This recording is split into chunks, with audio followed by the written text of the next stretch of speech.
ওমরে ফারুক মসজিদে নববীর ইমাম, জোহরের নামাজের ইমামতি করলেন, বের হয়ে আসলেন। দেখেন মসজিদের বারান্দায় ইয়ামান থেকে আসা কিছু লোক গোল হয়ে বসে বসে জিকির করে।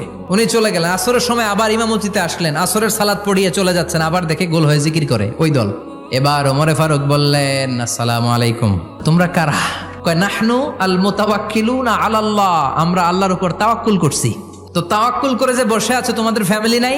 আর তোমরা যে বসে আছো তিনটা বেলা খাইলা থেকে না রোজাদা? ইয়ামানি লোকগুলো বলে না রোজা রাখি নাই, খাইছি।